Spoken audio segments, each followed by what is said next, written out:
They love to act like they've got the ultimate gotcha. How do you know anything without God?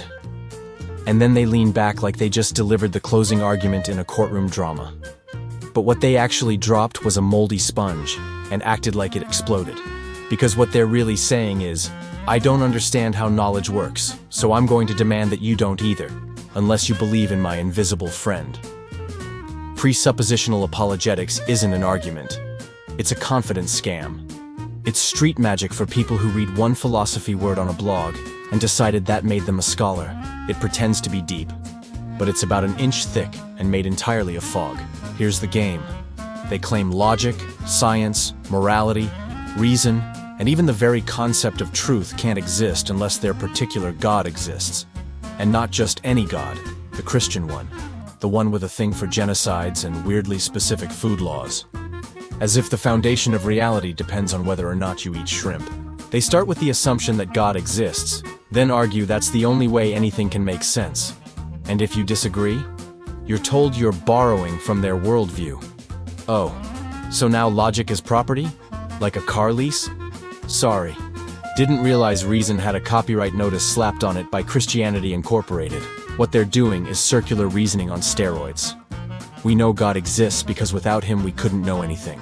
And if you ask how they know that's true, because God revealed it to us. In other words, God is real because the Bible says so. And the Bible is true because God says so. That's not a foundation. That's just two mirrors pointed at each other hoping nobody notices the echo chamber. And if you push back, they'll throw out big words like epistemology and ontological grounding, like they're casting spells. They don't know what those words mean. They just heard them once in a YouTube video from a guy with a beard and a bookshelf and decided repeating them counts as an argument. But let's make this simple. You don't need God to explain logic. Logic isn't a person. It's not a spirit. It's not a metaphysical being with opinions.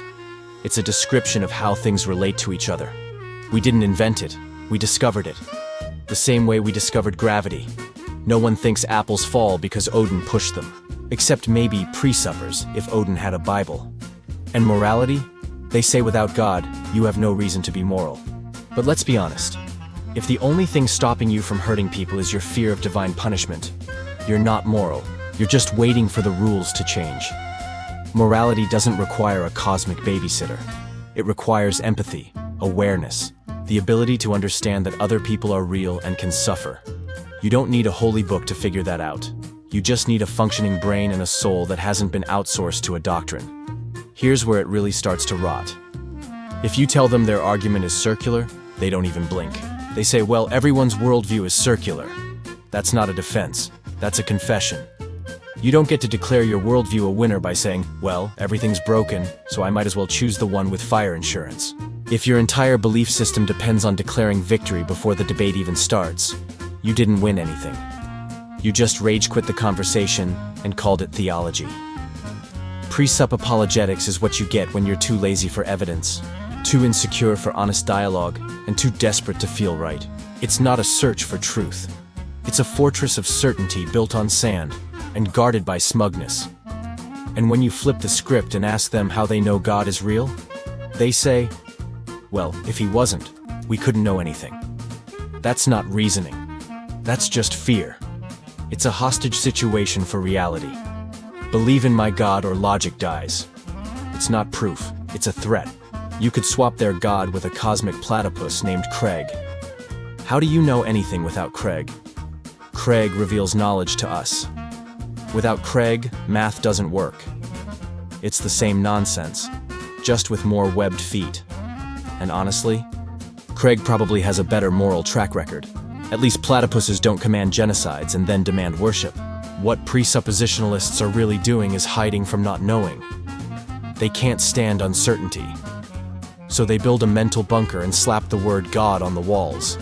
Then they scream at anyone who walks by without saluting. It's not about learning. It's not about exploring. It's about protecting an identity at all costs. It's apologetics as armor, meant to defend, not discover.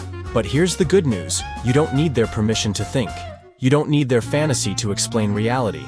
And you definitely don't need to borrow logic from a belief system that thinks talking snakes are historical figures. Presuppositional apologetics isn't just weak. It's dishonest. It's the intellectual equivalent of yelling checkmate after moving a pawn sideways. You want to talk about truth? Start by admitting what you don't know. You want to talk about reason? Stop demanding that everyone agree with your assumptions before they're allowed to ask questions. And if your entire worldview falls apart the moment someone says, why, then it was never a worldview. It was just a script. Truth doesn't need a trapdoor. It doesn't hide behind declarations. It's not afraid of being questioned. And if your God is, then maybe the problem isn't the question. Maybe the problem is the answer you were never allowed to doubt. Thanks for watching. See you next time.